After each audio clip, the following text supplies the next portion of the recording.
Hello बच्चों, नमस्कार। कैसे आप सब लोग। तो आइए इस वीडियो में हम देखने वाले हैं चैप्टर 1 साइंस का रासायनिक अभिक्रिया और समीकरण। इस चैप्टर को हम लोग आज समझने वाले हैं। चलिए समझने का प्रयास करते हैं। देखिए, सबसे पहला बात कि चैप्टर का नाम है रासायनिक अभिक्रिया और समीकरण। तो सबसे पहले जानना पड़ेगा कि रासायनिक अभिक्रिया क्या होता है और रासायनिक समीकरण क्या होता है, तब जाकर आप चैप्टर को आगे समझ पाइएगा। तो देखिए, सबसे जो पहला आपका टॉपिक है उसी का नाम ही है रासायनिक अभिक्रिया। इसको समझते हैं। रासायनिक अभिक्रिया क्या होता है?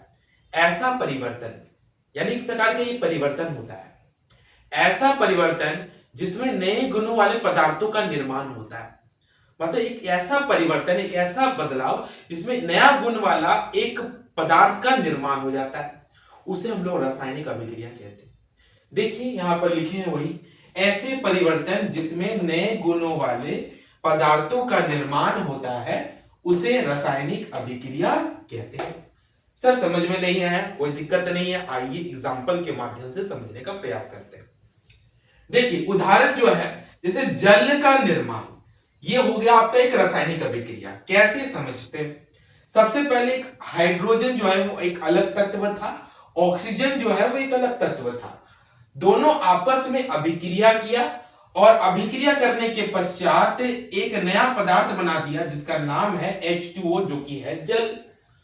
और जल का जो गुण है वो एक अलग गुण हुआ। किसके मुकाबले? अगर हम देखते हैं हाइड्रोजन के रिस्पेक्ट में और ऑक्सीजन के रिस्पेक्ट में, पहले इनका गुण अलग था, लेकिन अभी जो है एक नया कंपाउंड बनकर तैयार हुआ, या फिर कह लीजिए एक नया यौगिक बनकर तैयार हुआ जिसका नाम है जल। इसका भी अपना खुद का गुण होगा।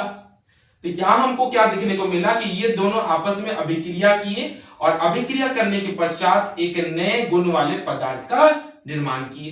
तो ये एक प्रकार का कैसा हो गया? ये एक प्रकार का रासायनिक अभिक्रिया होगी। उसी प्रकार आपको समझना है दूसरा एग्जाम्पल जिसका नाम है कोयले का दहन। भाई कोयला क्या है? कार्बन है। कोयला में क्या मौजूद होता है? कार्बन के अंश मौजूद होते हैं। तो समझते हैं आगे की क्या है। देखिए कोयले के दहन में अगर हम बात करते हैं तो कोयला भी कार्बन है। कोई भी चीज का अगर हम दहन करवाते हैं तो बिना ऑक्सीजन का कोई भी चीज दहन नहीं होगा, क्योंकि दहन करने के लिए, कंबसन करने के लिए ऑक्सीजन की रिक्वायरमेंट होती है। मतलब अगर कोई भी चीज का हम दहन करते हैं तो वो ऑक्सीजन के साथ वो तत्व अभिक्रिया करेगा। तो भाई कोयला जो है वो कार्बन है, तो कार्बन जो है वो ऑक्सीजन से अभिक्रिया किया और अभिक्रिया करने के बाद एक नया पदार्थ बना दिया जिसका नाम है CO2, यानी कि कार्बन डाइऑक्साइड। यहां पर भी एक नया गुण वाला पदार्थ का निर्माण हुआ, यानी ये भी एक क्या है? ये भी एक रासायनिक अभिक्रिया हुआ। उसी तरह से भोजन का पाचन, ये भी एक प्रकार का रासायनिक अभिक्रिया हुआ। श्वसन यानी सांस लेना, सांस छोड़ना, और भोजन का विखंडन होना, इसको जैव प्रक्रम चैप्टर में बहुत डिटेल से हम लोग समझने वाले हैं। लोहे पर जंग लगना, भाई लोहा होता है यानी आयरन होता है। आयरन जब नमी, ऑक्सीजन है ना, इनके संपर्क में आता है तो वो क्या हो जाता है? वो ऑक्साइड बना लेता है। जब आयरन जो है ऑक्सीजन से अभिक्रिया करता है, यानी कि Fe जो है जब ऑक्सीजन से अभिक्रिया करता है तो वो फेरस ऑक्साइड बना लेता है, जिससे रस्ट का फॉर्मेशन हो जाता है, यानी जंग बन जाता है। तो इसीलिए जंग भी जो बना वो भी एक प्रकार का नया गुण वाला पदार्थ हुआ। इसलिए लोहे पर जंग लगना वो भी एक प्रकार का रासायनिक अभिक्रिया हुआ। मैग्नीशियम फीते का जलना, ये भी एक प्रकार का रासायनिक अभिक्रिया हुआ। इसको एक क्रियाकलाप के माध्यम से हम लोग इसी चैप्टर में समझेंगे। आइए, ये आपको समझ में आ गया होगा कि रासायनिक अभिक्रिया क्या होता है। अब जरा आगे हम थोड़ा सा देखने का प्रयास करते हैं कि आगे क्या है।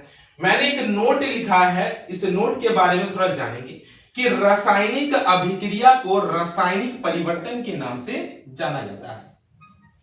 आपने क्लास 9 में भौतिक परिवर्तन और रासायनिक परिवर्तन के बारे में सुना था।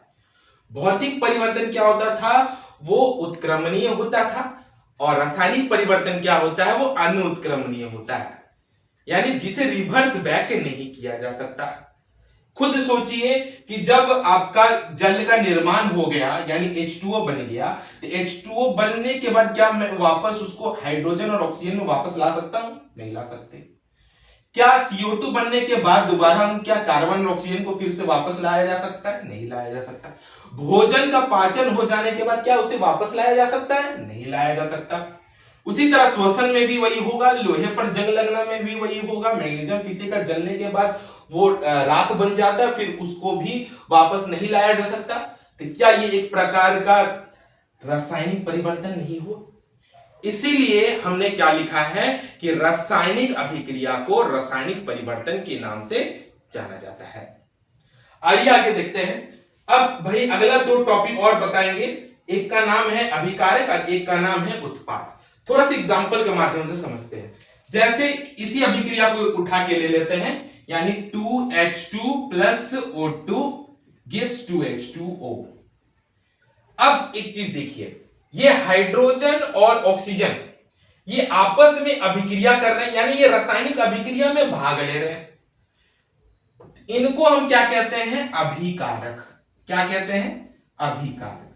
मतलब एरो का लेफ्ट साइड में जो होता है उसको अभिकारक कहा जाता है, और एरो का राइट साइड में जो होता है उसे उत्पाद कहते हैं। मतलब क्या कि जो तत्व रासायनिक अभिक्रिया में हिस्सा लेते हैं या जो पदार्थ रासायनिक अभिक्रिया में हिस्सा लेते हैं उन्हें अभिकारक कहते हैं, और जिसका निर्माण रासायनिक अभिक्रिया में होता है उसे उत्पाद कहते हैं। इस अभिक्रिया में आप देख रहे होंगे कि हाइड्रोजन और ऑक्सीजन जो है वो रासायनिक अभिक्रिया में हिस्सा ले रहे हैं, इसलिए इन्हें हम लोग अभिकारक कहेंगे।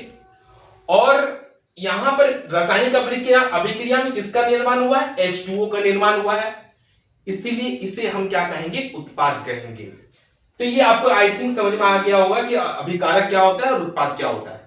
तो वही लिखे हैं कि अभिकारक के बारे में कि अभिकारक क्या होता है? ऐसे पदार्थ जो रासायनिक अभिक्रिया में हिस्सा लेते हैं उसे अभिकारक कहते हैं।